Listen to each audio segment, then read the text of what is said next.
আজ আমরা দেখতে চলেছি 2015 সালে রিলিজ হয় একটি অসাধারণ মুভি, যার নাম হলো আই অ্যাম হিরো।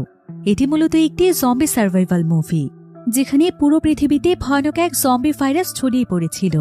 আর এই জম্বিদের শহরে সার্ভাইভ করছিল সকলের কাছে হিরো হতে চাওয়া একজন বোকা লোক। আমরা তো কম বেশি অনেক ধরনের জম্বি মুভির গল্প দেখেছি, কিন্তু আজকের এই মুভির গল্পটি অনেক বেশি ইন্টারেস্টিং।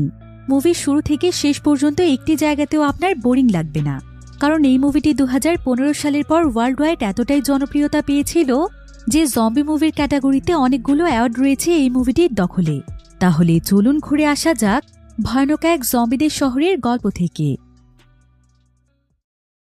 তো গল্পটি শুরু হয় জাপানের একটি শহরে, যেখানে আমরা একটি কমিক কোম্পানিকে দেখতে পাই। এখানে বিভিন্ন ধরনের কমিক্স বুক লেখা হয়, তবে এই কোম্পানিটি খুবই ছোটখাটো একটি কোম্পানি ছিল। সেখানে একজন ডিরেক্টর এবং তার আন্ডারে 4 জন আর্টিস্ট কাজ করে থাকে, যার কিনা কমিক্সের বিভিন্ন ড্রয়িংগুলো করে থাকে। আর এই ড্রয়িং আর্টিস্টদের মধ্যে আমরা ইউকি নামক একজন ব্যক্তিকে দেখতে পাই। কমিক্স নিয়ে কাজ করা তার একটি প্যাশন ছিল। সে শখের বশে কম বেতন হওয়া সত্ত্বেও এই কাজটি করে থাকে। সেখানে আবার মিৎসু নামক একটি মেয়ে কাজ করত। তো একদিন যখন তারা সবাই কাজ করছিল, তখন তারা টিভিতে অদ্ভুত একটি নিউজ দেখতে পায়। শহরের রাস্তা দিয়ে নাকি একজন ব্যক্তি তার কুকুর নিয়ে হাঁটছিল, কিন্তু হঠাৎ করে সেখানে একজন মহিলা চলে আসে। আর সেই মহিলাটি সোজা সেই কুকুরটিকে কামড় বসিয়ে দেয়। এমনকি কুকুরটির মালিক যখন কুকুরটিকে বাঁচাতে আসে, তখন সেই মহিলা তাকেও কামড় দিয়ে দেয়। এতে করে সেই কুকুর এবং কুকুরের মালিকটিও হঠাৎ করে অদ্ভুত আচরণ করছে। এমন একটি নিউজ শুনে তারা সবাই তো একদম অবাক হয়ে যায়। কিছুক্ষণ পর সেখানে আরও একটি নিউজ বলা হচ্ছিল, যেখানে হঠাৎ করে শহরের বিভিন্ন জায়গাতে তারা মানুষের উপর আক্রমণ করছে, তাই পুলিশেরা তাদের অ্যারেস্ট করে নিয়ে গিয়েছে। এই নিউজটি শুনে ইউকির একজন কলিগ তাকে মজা করে বলছিল, এই কয়েকদিন তুমি একটু সাবধানে থেকো, কারণ চাকরি না পাওয়ার কারণে তোমার আচরণও অনেক অদ্ভুত হয়ে যাচ্ছে, তাই পুলিশ না জানিয়ে আবার তোমাকেও ধরে নিয়ে যায়। তবে ইউকির কাছে এই কথাটি একদমই পছন্দ হয় না। সে তখন তার সেই কলিগকে বলে, কমিক্সের ব্যাপারে তোমার কোনো আইডিয়া আছে যে এটাতে মানুষের কতটুকু সৃজনশীলতা প্রয়োজন? আমি টাকার জন্য নয়, বরং নিজের প্যাশন থেকে কাজটি করে থাকি। ইউকির কথা শুনে তার সঙ্গে যারা কাজ করত তারাও ইউকির সাথে হাত মেলায়, আর তারা অনেক বেশি মোটিভেট হয়ে যায়। তারা সবাই কমিক্সের ব্যাপারে স্লোগান দিতে থাকে, যেন ইউকির মতো কমিক্স তাদেরও প্যাশন। কিন্তু এমন সময় একজন কলিগের ডাকে ইউকির হুঁশ ফিরে আসে। আসলে এতক্ষণ সে কমিক্সের ব্যাপারে যে মোটিভেশনাল কথা বলছিল, সেগুলো মূলত তার কল্পনা ছিল। সে সারাদিন কমিক্স নিয়ে কল্পনাতেই ডুবে থাকে, যদিও সে তার মনকে বারবার বোঝানোর চেষ্টা করে যে কমিক্স হচ্ছে তার প্যাশন। কিন্তু তারপরও সে মনে মনে অনেক ভালো একটি চাকরি পেতে চায়, আর সে সবসময় কল্পনাতে নিজেকে হিরো মনে করে। কিন্তু বাস্তব জীবনে সে ছিল খুবই ভীতু। তার কারো সামনে দাঁড়িয়ে একটি কথা বলারও সাহস ছিল না। তার এই সমস্ত মোটিভেশন তার কমিক্স এবং তার কল্পনাতেই ফুটে ওঠে। তো এমন সময় আবার সেখানে তাদের ডিরেক্টর চলে আসে। ডিরেক্টর তাদের কাছে জানতে চায় যে তাদের নতুন কমিকটি কমপ্লিট হয়েছে কিনা। মিৎসু তখন তাকে বলে যে তার সমস্ত স্টোরি লেখা কমপ্লিট হয়ে গিয়েছে। ডিরেক্টর তখন তাকে তার স্টোরি নিয়ে অফিসে আসতে বলে। মিৎসুও তখন সেখানে চলে যায়। এরপর অফিস শেষ করে ইউকি তার বাড়িতে ফিরে আসে, যেখানে সুজুকি নামক একটি মেয়ে ছিল। এই মেয়েটি হচ্ছে তার গার্লফ্রেন্ড। তবে সুজুকি এখানে তার সঙ্গে একটি কথাও বলে না। সে সেখানে চুপচাপ শুয়ে টিভি অন করে দেয়। আর ইউকিও এখানে কোনো কথা না বলে প্রতিদিনের মতোই একা একা খাবার খেতে শুরু করে। এমন সময় টিভিতে একজন মেয়ে বলছিল যে আপনারা কখনো এমন কোনো মানুষকে ভালোবাসবেন না যার কিনা শুধুমাত্র তাদের কাজ নিয়েই পড়ে থাকে। তাহলে ছোট্ট এই জীবন থেকে আপনারা সবকিছুই হারিয়ে ফেলবেন। ভালোবাসা কি জিনিস সেটা কোনোদিন বুঝতেও পারবেন না। সুজুকি তখন কথাগুলো ইউকিকে শোনানোর জন্য ভলিউম বাড়িয়ে দেয়।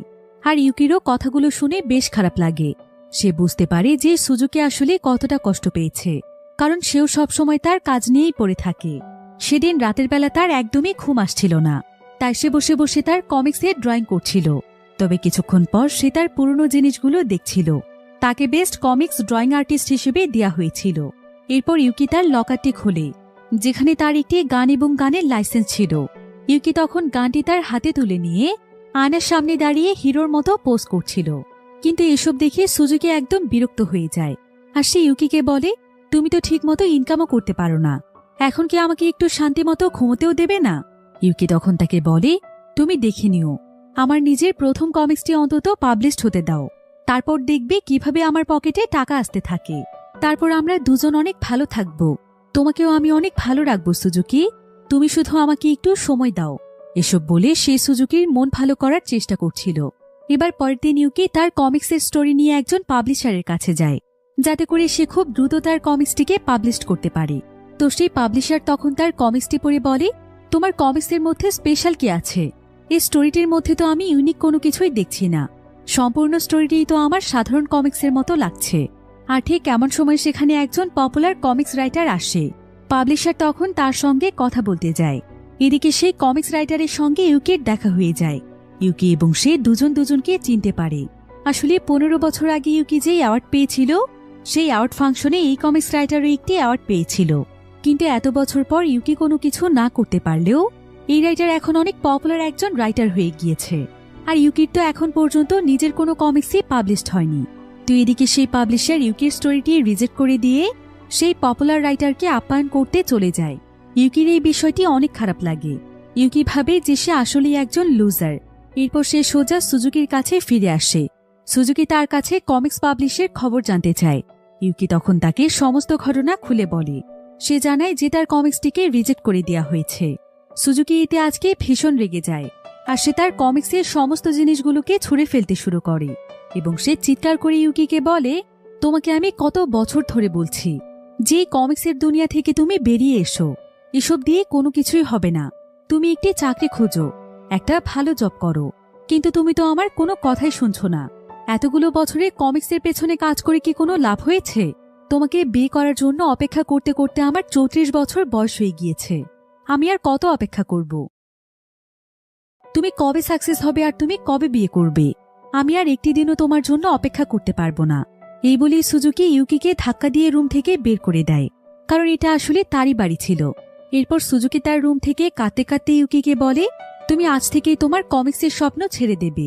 কমিক্সের সবকিছু ছুঁড়ে ফেলে দিয়ে নতুন একটি চাকরি খুঁজবে। বেতন আমাদের দুজনের চলার মতো হলেও হবে।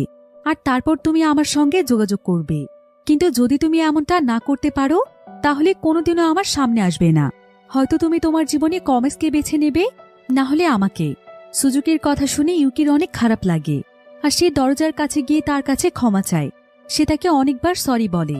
এরপর সে তাকে বলে, তোমার রুমের ভেতরে আমার গানের লাইসেন্সটি আছে, আমাকে আমার লাইসেন্সটি দিয়ে দাও, আমি এখান থেকে চলে যাচ্ছি। সুজুকি এতে বুঝতে পারে যে তাহলে ইউকি হয়তো কমিক্সকেই বেছে নিয়েছে। তাই সে রাগ করে দরজা না খুলে ভেতর থেকেই তাকে লাইসেন্সটি দিয়ে দেয়। ইউকি তখন বাহিরের একটি বেঞ্চে এসে অনেক সময় যাবৎ মন খারাপ করে বসে থাকে। সে তার অফিসে শিফট হয়ে যাওয়ার সিদ্ধান্ত নেয়। এবার পরের দিন সকালে সে যখন তার অফিস করছিল, ঠিক তখনই টিভিতে একটি নিউজ দেখানো হচ্ছিল, যেখানে বলা হচ্ছিল যে শহরে নাকি নতুন একটি ভাইরাস ছড়িয়ে পড়েছে। আর এই ভাইরাসে আক্রান্ত হওয়ার পর মানুষ অদ্ভুত আচরণ করছে। ধারণা করা যাচ্ছে ভাইরাসটি আস্তে আস্তে ভয়ানক রূপ ধারণ করতে পারে। এদিকে এমন সময় মিৎসু তাদের সবাইকে বলে যে আজকে তার শরীরটা একদমই ভালো না, তার অনেক খারাপ লাগছে। তাই মিৎসু তখন সেখান থেকে অন্য একটি রুমে চলে যায়। এমন সময় তাদেরই একজন কলিগ তাদের সবাইকে জানায় যে প্রায় 2 ঘন্টা পর মিৎসু ডিরেক্টরের রুম থেকে আজকে বেরিয়ে এসেছে। আর বেরিয়ে আসার পর থেকে সে অনেক অদ্ভুত আচরণ করছে। তার শরীরে একটি কামড়ের দাগও দেখা যাচ্ছে। কিন্তু ডিরেক্টরের তো সুন্দর একটি পরিবার আছে, তাহলে ডিরেক্টর কেন মিৎসুর সঙ্গে এমন কাজ করেছে? তারা আসলে এখানে খারাপ কিছু ভাবছিল। তবে ঠিক এমন সময় সেখানে ডিরেক্টর চলে আসে। ডিরেক্টরও এখানে বলছিল তার শরীরও আজকে ভালো লাগছে না, তাই সে এখানে একটি মেডিসিন নিচ্ছিল। তবে এখানে দেখা যায় যে ডিরেক্টরের চোখগুলো আস্তে আস্তে লাল বর্ণ ধারণ করছে। অন্যদিকে ইউকি কমিক্স লিখতে লিখতে ক্লান্ত হয়ে ঘুমিয়ে পড়েছিল। কিন্তু ঠিক এমন সময় তাকে সুজুকি ফোন করে। ইউকি এটা দেখে অনেক খুশি হয়ে যায়, আর তার কলিগদের যাতে কাজে ডিস্টার্ব না হয় তাই সে কথা বলার জন্য বারান্দায় চলে আসে। কিন্তু এমন সময় সে একটি বিষয় লক্ষ্য করে যে আকাশে অনেকগুলো হেলিকপ্টার কোনো এক জায়গার দিকে যাচ্ছে, যেটা দেখে ইউকি অনেক ভয় পেয়ে যায়। সে ভাবে যে শহরে আবার ভাইরাস ছড়িয়ে পড়ল না তো, কারণ টিভিতে তো এমনটাই দেখানো হচ্ছিল। এদিকে সুজুকি কথা বলতে বলতে অনেক ইমোশনাল হয়ে যায়। ইউকি তখন তাকে বলে, তুমি ঠিক আছো? তোমার কি শরীর খারাপ লাগছে? কিন্তু সুজুকি তখন তাকে বলে, তুমি আমাকে ক্ষমা করে দাও। রাগের মাথায় আমি তোমাকে অনেক কিছু বলেছি। তোমার স্বপ্নকে আমি ছোট করে দেখেছি। আমার উচিত ছিল তোমার এই অসময়ে তোমার পাশে থাকা। তাই তুমি আমাকে ক্ষমা করে দিয়ে আবারও বাড়িতে ফিরে এসো। সুজুকির কথা শুনে ইউকির অনেক দুশ্চিন্তা হচ্ছিল, তাই সে দ্রুত সুজুকিকে দেখতে চলে যায়। কিন্তু অনেক সময় যাবৎ বাড়ির দরজায় নক করার পরেও সুজুকি দরজা খুলছিল না। এমনকি তার কোনো সারা শব্দও পাওয়া যাচ্ছিল না। ইউকি তখন দরজার সেই ছোট জায়গাটি দিয়ে তাকে দেখছিল। সুজুকি একদম সোজা হয়ে বিছানায় চুপচাপ শুয়ে রয়েছে। ইউকি এতে অনেক দুশ্চিন্তায় পড়ে যায়। সে বারবার তাকে দরজা খুলতে বলে, কিন্তু কিছুক্ষণ পর দেখা যায় যে সুজুকি অনেক অদ্ভুতভাবে বিছানা থেকে উঠে বসে। আর কিছুক্ষণের মধ্যে অদ্ভুত আচরণ করতে করতে সে বিছানা থেকে মাটিতে পড়ে যায়। আর কিছুক্ষণ পর সে সেখানে ছটফট করতে শুরু করে। ইউকি এতে অনেক ভয় পাচ্ছিল। এরপর আস্তে আস্তে সুজুকি দরজার দিকে এগিয়ে আসতে থাকে। আর যখনই ইউকি সুজুকির চেহারা দেখতে পায় তখন যেন তার আত্মা কেঁপে ওঠে। সুজুকি আসলে পুরোপুরিভাবে এখন একটি জম্বি হয়ে গিয়েছে। সে তখন দরজা খুলে সোজা ইউকির উপর হামলা করতে যাচ্ছিল, কিন্তু ইউকি কোনো মতে তাকে ধরে ফেলে।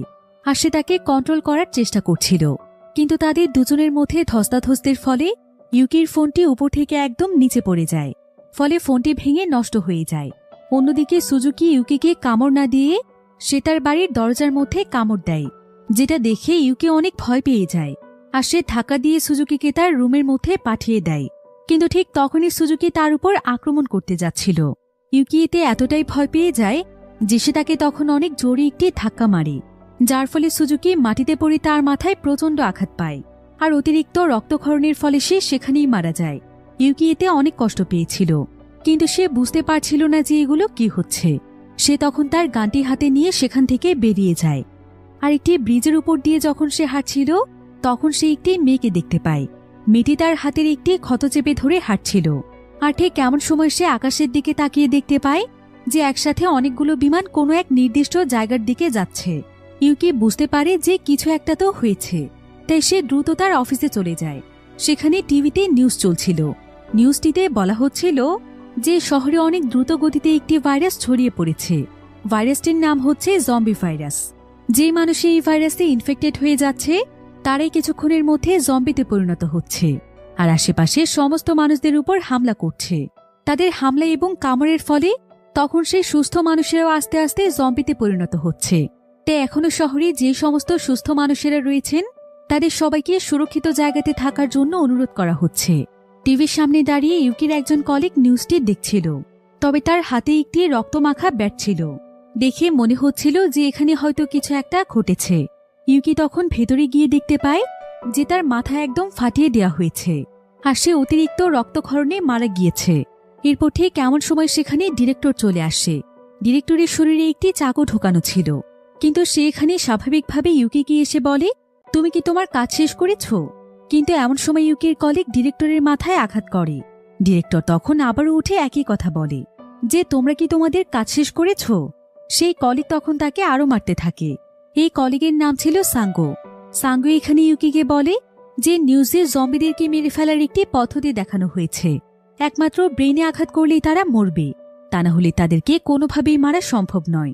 আমার কাছে গান থাকলে তো আমি খুব সহজেই তাদেরকে মারতে পারতাম। আর যদি আমরা তাদেরকে না মেরে ফেলি তাহলে আমরাও জম্বিতে পরিণত হয়ে যাব। এই বলেই সাঙ্গো ডিরেক্টরকে মেরে ফেলে। আর সে ইউকিকে বলে, তুমি চাইলে তোমার সুরক্ষার জন্য এই ব্যাটটি তোমার কাছে রাখতে পারো। সুজুকি তখন সাঙ্গোকে বলে, আপনার কি হয়েছে? আপনি এত নৃশংসভাবে মানুষদেরকে মারতে পারছেন? সাঙ্গো তখন তাকে বলে, ওরা নিজেই আমাকে আগে মারতে এসেছিল। আমাকে ওদের মতো জম্বি বানিয়ে দিতে চাইছিল। ওরা আমাকে কামড় দিলেই তো আমি জম্বি হয়ে যেতাম। নিজেকে বাঁচানোর জন্য মানুষ কি না করতে পারে। এমন সময় ইউকি তার হাতে একটি কামড়ের দাগ দেখছিল, যেখানে সুজুকি তাকে কামড় দিয়েছিল। কিন্তু সুজুকি প্রথমে দরজায় কামড় দেওয়ার ফলে তার সবগুলো দাঁত পড়ে গিয়েছিল, তাই ইউকির শরীরে কামড়টি ভালোভাবে লাগেনি।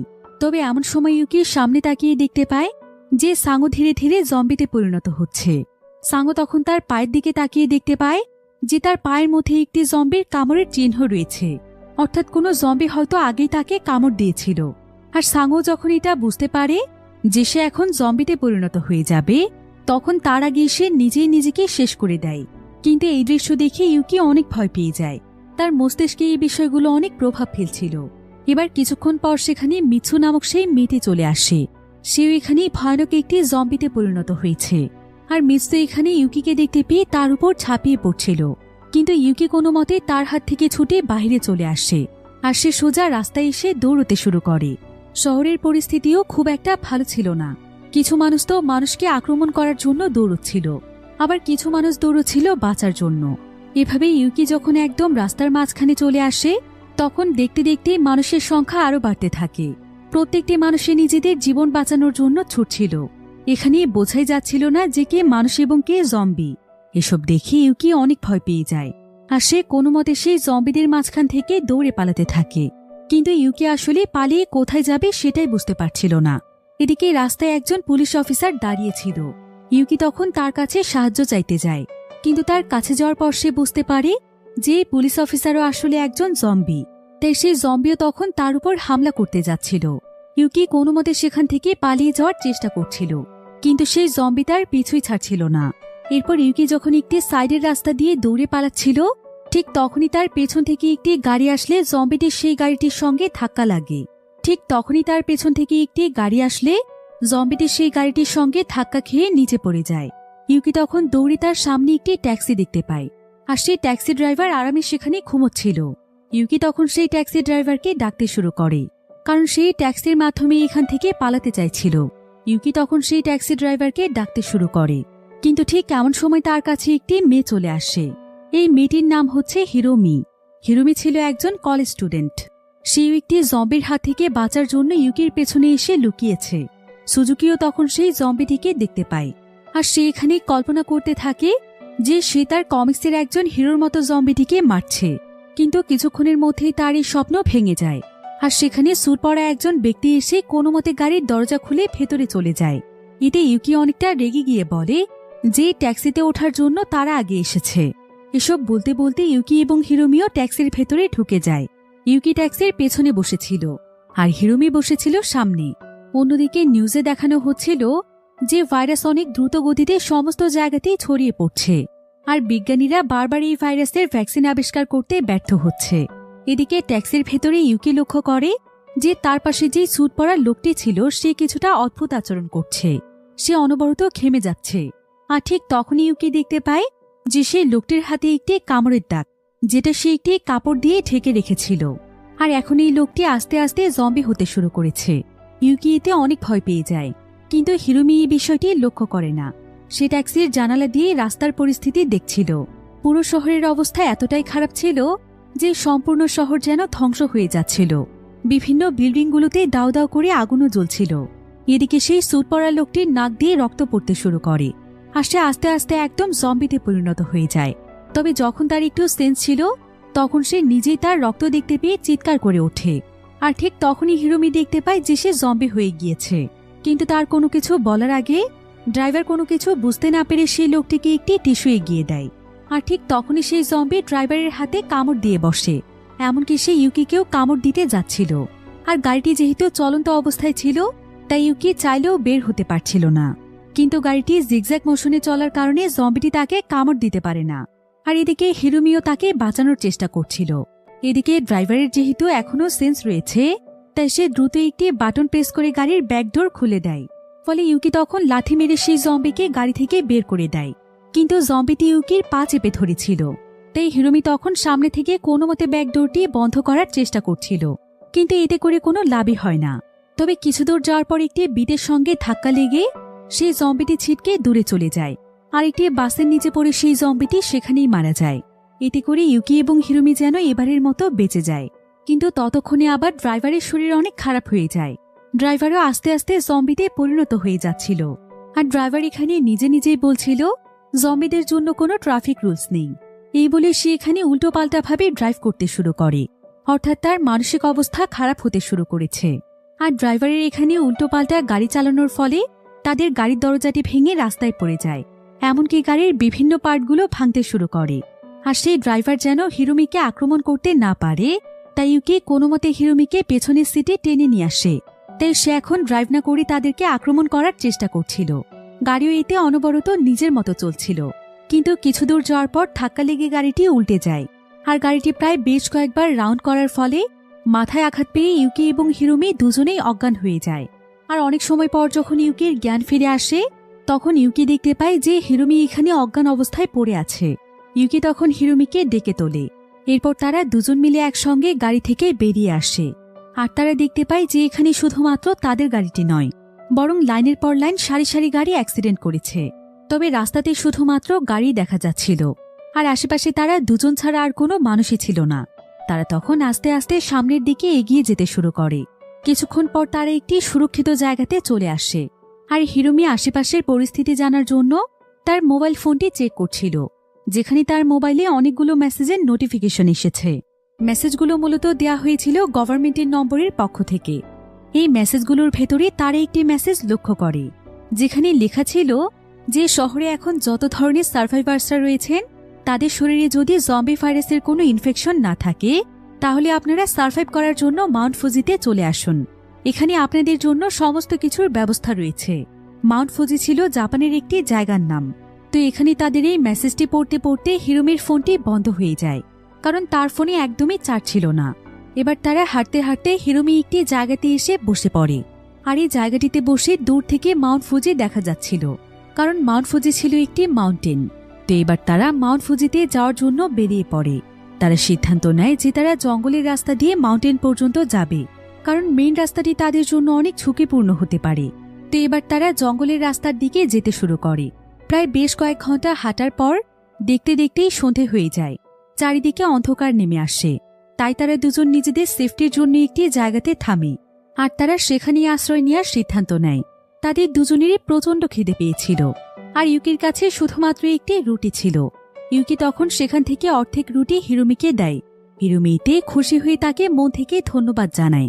তবে তারা এখনো দুজন দুজনার নাম জানত না, তাই হিরোমি ইউকিকে নিজের নাম জানিয়ে তার নাম জানতে চায়।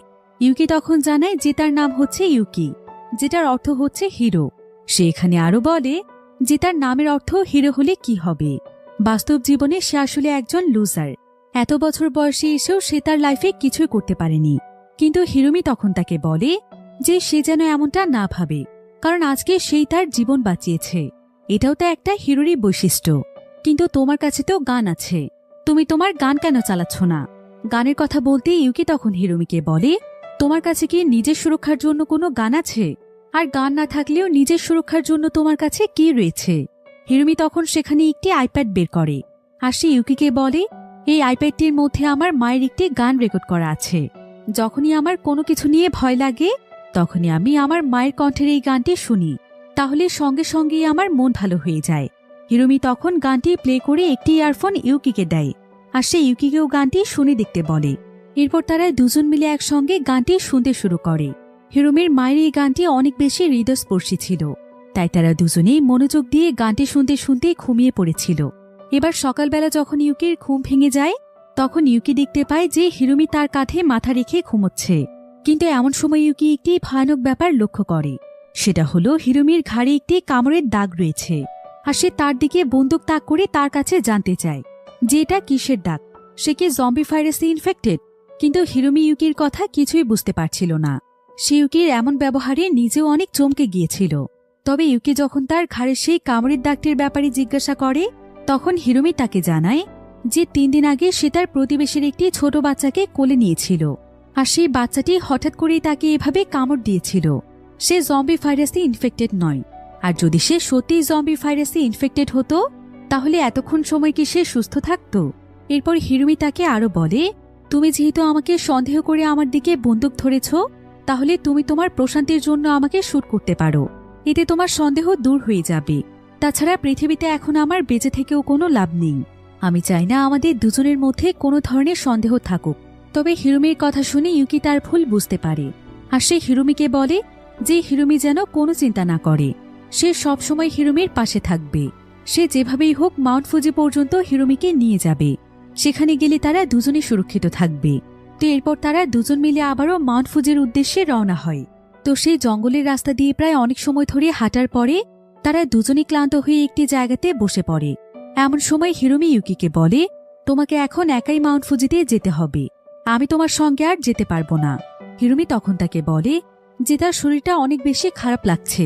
তার কাছে মনে হচ্ছে যে সে জম্বিতে পরিণত হচ্ছে। যদিও কোনো জম্বি তাকে কামড় দেয়নি, কিন্তু তার শরীরে যে ক্ষতস্থান ছিল সেটার মাধ্যমে জম্বিদের কোনো রক্তের মাধ্যমে তার শরীরে হয়তো জম্বি ভাইরাস প্রবেশ করেছে। এসব বলে হিরোমি ইউকিকে তার আইপ্যাডটি দেয়, আর বলে যে যদি ইউকির কোনো জায়গাতে ভয় লাগে তাহলে সে যেন তার মায়ের গাওয়া গানটি শোনে। এসব বলতে বলতে কিছুক্ষণের মধ্যেই হিরোমি জম্বিতে পরিণত হয়ে যায়। আর ইউকি এখানে চাইলেও তাকে গুলি করতে পারছিল না। তার হিরোমির জন্য অনেক খারাপ লাগছিল, তাই সে বাঁচার জন্য সেখান থেকে দৌড়ে পালিয়ে যায়। আর সেখানে একজন ব্যক্তিকে দেখতে পেয়ে তার কাছে সাহায্য চাইতে যায়, কিন্তু সেও আসলে ছিল অনেক ভয়ানক একটি জম্বি। তো সেই জম্বিটি তখন ইউকির উপর ঝাঁপিয়ে পড়ে। ইউকি তার হাত থেকে বাঁচার আপ্রাণ চেষ্টা করছিল, কিন্তু সেই জম্বি তাকে কামড় দিতেই যাচ্ছিল। তবে ঠিক এমন সময় সেখানে হিরোমি চলে আসে, আর হিরোমি সেই জম্বির হাত থেকে ইউকিকে বাঁচায়। আর সে ইউকির সামনে সেই জম্বির হাত পা ভেঙে একদম টুকরো টুকরো করে ফেলে। এদিকে হিরোমির এই রূপ দেখে ইউকি তো অনেক ভয় পেয়ে যায়। আর হিরোমি যখন ইউকির সামনে এসে দাঁড়ায়, ইউকি এতে আরো ভয় পেয়ে যায়। আর সেই হিরোমিকে বলে যে তাকে যেন সে না মারে, কিন্তু হিরোমি তার দিকে তার হাত বাড়িয়ে দেয়, আর সে তাকে মাটি থেকে টেনে তোলে। ইউকি তখন তার জীবন বাঁচানোর জন্য হিরোমিকে মন থেকে ধন্যবাদ জানায়। এরপর সে তার বন্দুক হাতে নিয়ে তাকে রেখেই চলে যেতে শুরু করে, কিন্তু পরক্ষণে সে আবারও তার কাছে ফিরে আসে।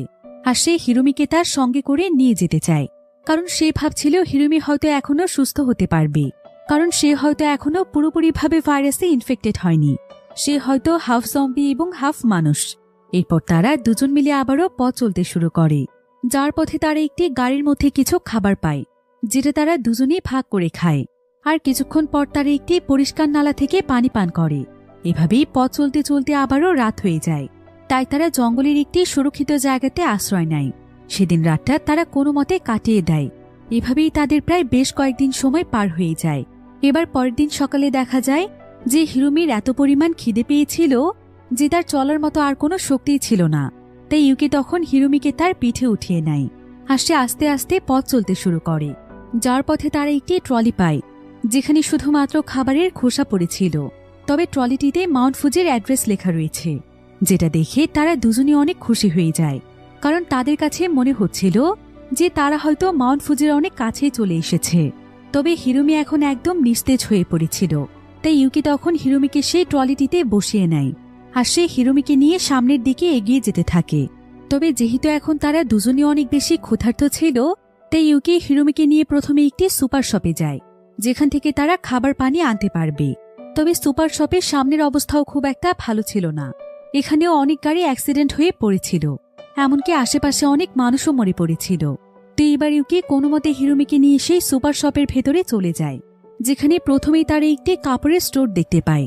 তাই তারা তখন তাদের পুরনো কাপড়গুলো চেঞ্জ করে ফেলে, কারণ অনেকদিন ধরে এই কাপড়গুলো তারা পরে আছে। কিন্তু ঠিক এমন সময় সেখানে একটি জম্বি এসে ইউকির উপর হামলা করে। জম্বিটি এখানে ইউকিকে কামড় দিতেই যাচ্ছিল, কিন্তু ঠিক এমন সময় পেছন থেকে কেউ একজন জম্বিটির উপর হামলা করে। জম্বিটির মাথা ফেটে সে সেখানেই মারা যায়। ইউকি দেখতে পায় যে এখানে একটি মেয়ে এসেছে।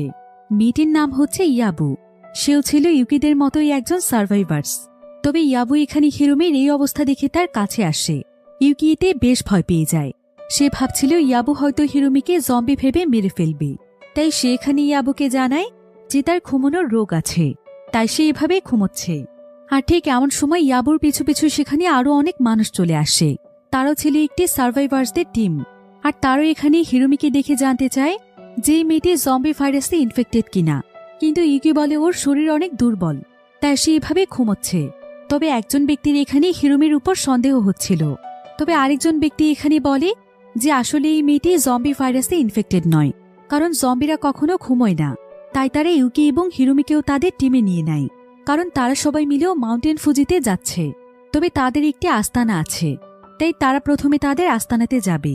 এবার তারা সবাই মিলে আশেপাশে জম্বিদের হাত থেকে বাঁচার জন্য প্রথমে একটি গাড়ির পেছনে লুকিয়ে পড়ে। সেখানে থাকা একটি বিল্ডিং এর ছাদের অপর প্রান্ত থেকে বেশ কয়েকজন মানুষ থালা বাসন দিয়ে বিভিন্ন শব্দ করছিল, যার ফলে জম্বিরা আকৃষ্ট হয়ে সেদিকে যাচ্ছিল। আর সেই বিল্ডিং এর অপর প্রান্তে ছিল ইয়াবু এবং তার পুরো টিম। আর জম্বিরা যখন সেদিকে চলে যায়, সেই সুযোগে ইয়াবু এবং তার পুরো টিম বিল্ডিং এর পেছনে চলে আসে। আর তারা পেছনের একটি সিঁড়ি দিয়ে বিল্ডিং এর ছাদে চলে যায়। ইউকিও অনেক কষ্ট করে কোনো মতে হিরোমিকে নিয়ে ছাদে উঠে যায়। ছাদে ইয়াবুদের আরো অনেক টিম মেম্বার ছিল। তারা এখানে ইউকি এবং হিরোমিকে ওয়েলকাম জানায়। ইউকি তো এই জায়গাটি দেখে একদম অবাক হয়ে যায়, কারণ এটা আসলে কোনো আস্তানা ছিল না, বরং এটা যেন ছিল একটি শহরের মতো, যেখানে খাবার পানি থেকে শুরু করে মানুষের প্রয়োজনীয় সবকিছু রয়েছে। এখানে আবার সবকিছু ম্যানেজমেন্টের জন্য একজন ম্যানেজার ছিল। তো ম্যানেজার এখানে ইউকির গানটি দেখে ইউকিকে বলে, তোমার এই গানটি কি আসল গান? তুমি কি এটা চালাতে পারো? ইউকি তখন তাকে বলে যে সে অনেক বছর আগে একটি গান শোতে ফার্স্ট হয়েছিল, কারণ তার গান চালানোর দক্ষতা অনেক বেশি ভালো। তাছাড়া তার কাছে গানের লাইসেন্সও রয়েছে। ম্যানেজার তখন তাকে বলে, আমাদের টিমে তোমার মতো একজন সদস্যের প্রয়োজন ছিল, আর ভালো হয়েছে যে আমরা সময় মতো তোমাকে পেয়েও গিয়েছি। এমন সময় ইউকির কাছে একজন ঘড়ির দোকানদার আসে। সে ইউকিকে তাদের টিমে ওয়েলকাম জানানোর জন্য অনেকগুলো ঘড়ি উপহার দেয়। এরপর দেখতে দেখতেই রাত হয়ে যায়। হিরোমি যেহেতু হাফ জম্বি ছিল, তাই ইউকি হিরোমির একটি চোখ বেঁধে দেয়, যাতে করে কেউ এটা বুঝতে না পারে। এবার সেদিন রাতের বেলা ইউকি এবং ইয়াবু গল্প করছিল। ইয়াবু এখানে ইউকির সম্পর্কে জানতে চাইলে ইউকি তাকে জানায় যে সে একজন কমিক্স রাইটার ছিল।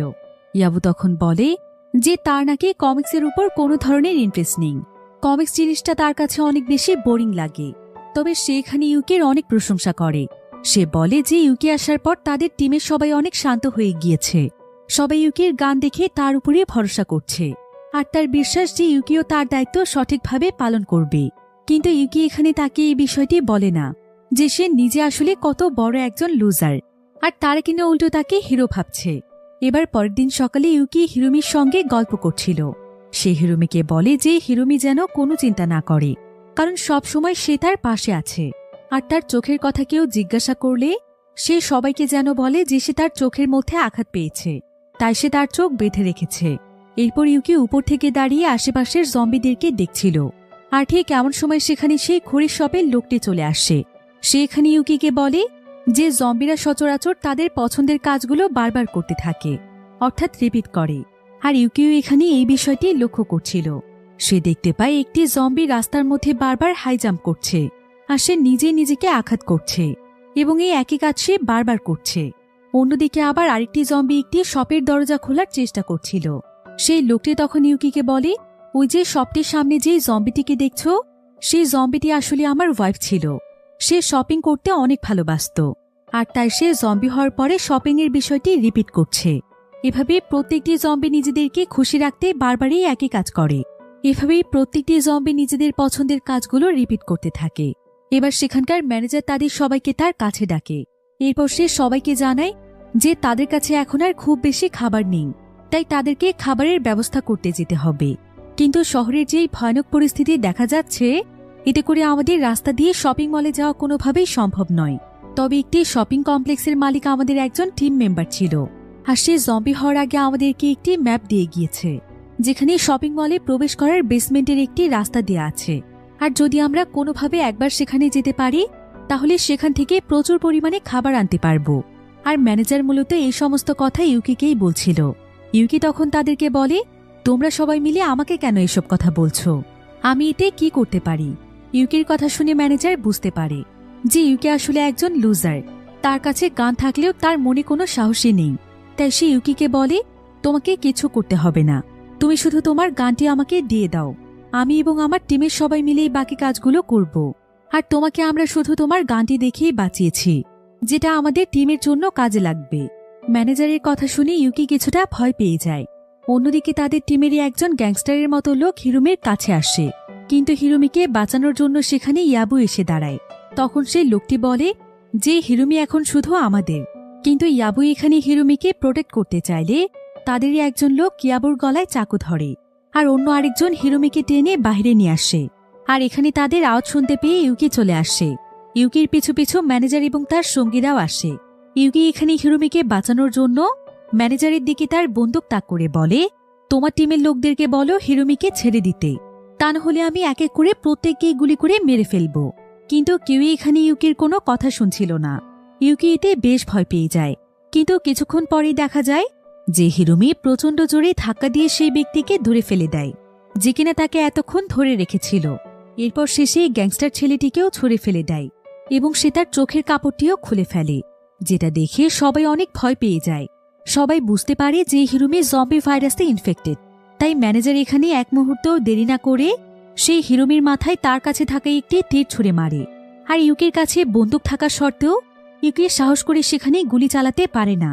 তবে হিরোমির এই অবস্থা দেখে সে সেখানে চিৎকার করতে থাকে, আর এই সুযোগে ম্যানেজারের লোকেরা তার কাছ থেকে তার বন্দুক ছিনিয়ে নেয়। এরপর তারা তাকে একটি রুমের মধ্যে নিয়ে গিয়ে প্রচণ্ড মারধর করে। এদিকে বন্দুকটি ছিল সেই গ্যাংস্টার লোকটির কাছে।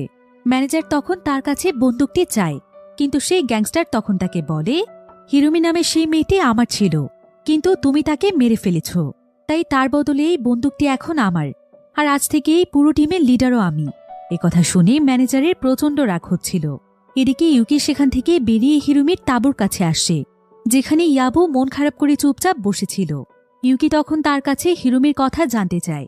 ইয়াবু তখন তাকে দূরের একটি তাঁবুতে নিয়ে যায়, যেখানে ইয়াবু হিরুমির ট্রিটমেন্ট করে তাকে শুইয়ে রেখেছিল।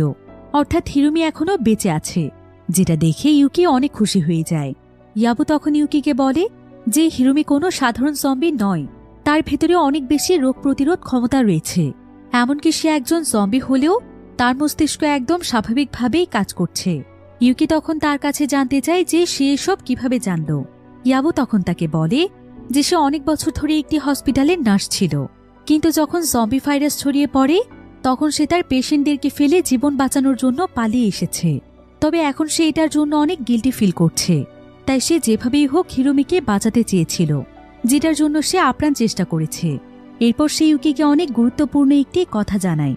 সে বলে যে যেহেতু হিরুমি জম্বি হওয়ার পরও এত শান্ত রয়েছে, এমনকি তার শরীর একদম মানুষের মতোই কাজ করছে, তাই আমরা হয়তো হিরুমির ব্লাডের মাধ্যমে ভ্যাকসিন তৈরি করতে পারব। এরপর ইউকি ইয়াবুকে বলে, জানো ইয়াবু, তোমার চাইতেও অনেক বেশি গিল্টি আমি ফিল করছি, কারণ আমি এতটাই অপদার্থ একজন মানুষ যে আমার কাছে বন্দুক থাকার পরও কখনো আমি এটাকে কাজে লাগাতে পারিনি। তবে এখন যেহেতু আমি একটি টিমের মধ্যে ফেসে গিয়েছি, তাই অন্তত তাদের সঙ্গে যোগ দিয়ে কাজ করার চেষ্টা করি। আমি বেসমেন্টে গিয়ে তাদের সঙ্গে খাবার আনতে যাচ্ছি, ততক্ষণে তুমি দয়া করে হিরুমির দিকে খেয়াল রেখো। এরপর ইউকি সেই গ্যাংস্টারের টিমে গিয়ে যোগ দেয়। আর ম্যানেজারের কাছে যে তীর ধনুকটি ছিল সেটাও সেই গ্যাংস্টারের একজন লোক তার কাছ থেকে ছিনিয়ে নেয়।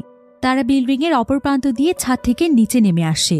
আর এদিকে টিমের বাকি সদস্যরা মিলে উপর থেকে আওয়াজ করে তাদের দিকে জম্বিদেরকে অ্যাট্রাক্ট করছিল।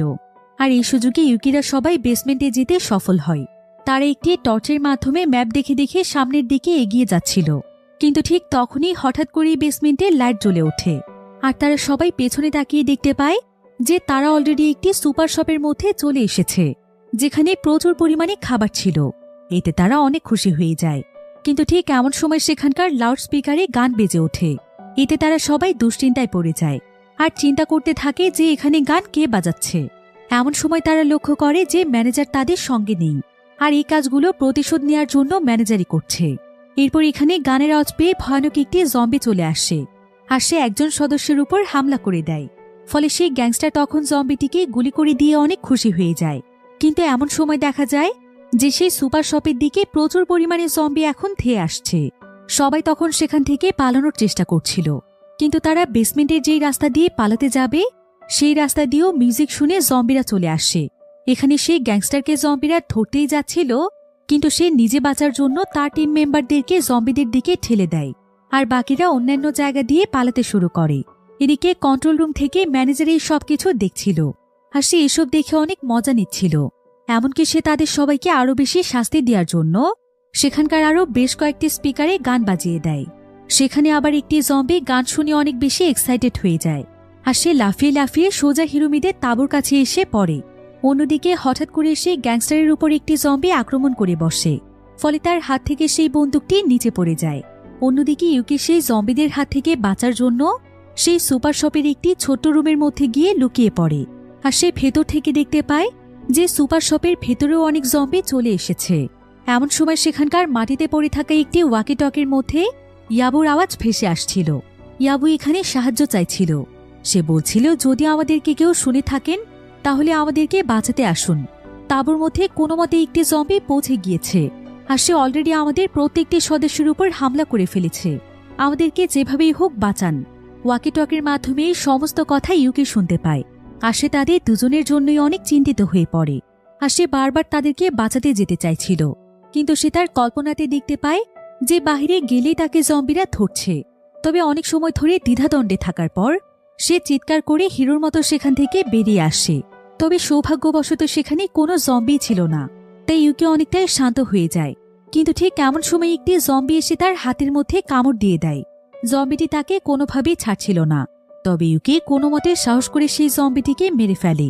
এরপর দেখা যায় তার হাতে সেই লোকটির দেয়া ঘড়িগুলো পড়েছিল, যে কিনা তাকে ঘড়িগুলো উপহার দিয়েছিল। তাই এবারের মতো সে বেঁচে যায়। ইউকি তখন ওয়াকিটকি উঠিয়ে বলে, তোমরা একদমই ভয় পেও না, আমি এক্ষুনি তোমাদেরকে বাঁচাতে আসছি। এরপর ইউকি সেখানকার ফ্লোরে তার গানটি খুঁজে পায়, এতে সে অনেক খুশি হয়ে যায়। অন্যদিকে ইয়াবু সেই জম্বির হাত থেকে বাঁচার জন্য হিরোমিকে তার পিঠে উঠিয়ে কোনো মতে সেই বেসমেন্টে চলে আসে। আর সেখানে ম্যানেজার দাঁড়িয়েছিল, তাই ইয়াবু চাইলে তার সঙ্গে আসতে পারে। ইয়াবু তখন তার কাছে ইউকির কথা জানতে চায়। ম্যানেজার তখন তাকে বলে, আমি সেই অপদার্থের কথা জানি না, এতক্ষণে ও হয়তো জম্বি হয়ে গিয়েছে। তুমি চাইলে একা আমার সঙ্গে আসতে পারো, আর এই হিরোমিকেও তুমি এখানে ফেলে চলে এসো। কিন্তু ইয়াবু এতে রাজি হয় না। আর কিছুক্ষণ পরেই দেখা যায় যে হঠাৎ করে সেই ম্যানেজারও এখানে জম্বি হতে শুরু করে, অর্থাৎ তাকেও কোনো জম্বি কামড় দিয়ে ফেলেছিল, যেটা দেখে ইয়াবু হিরোমিকে নিয়ে পালাতে শুরু করে। আর ঠিক এমন সময় সেখানে ইউকি চলে আসে। ইউকি গুলি করে ম্যানেজারকে মেরে ফেলে। এমন সময় দৌড়তে দৌড়তে সেখানে একটি লোক আসে। সেই সাথে অপর প্রান্ত থেকে সেই ঘড়ির দোকানদারও আসে, যার পেছনে অনেকগুলো জম্বি ছিল। এরপর দেখতে দেখতেই তাদের সবাইকে চারিপাশ থেকে জম্বিরা ঘিরে ফেলে। ইউকি এবং বাকি সবাই মিলে কোনো মতে একটি সাইডে চলে যায়। আর ইউকি এখানে তাদেরকে বলে যে তার কাছে এখন 96টি বুলেট আছে, সে চাইলে একসঙ্গে অনেকগুলো জম্বিকে মারতে পারবে, তাই তারা যেন কোনো চিন্তা না করে। এরপর হিরোমি এখানে ইউকিকে বলে যে ইউকিকে নিয়ে তার অনেক গর্ব হচ্ছে, আর ইউকির জন্য সে নিজেকে সুরক্ষিত মনে করছে।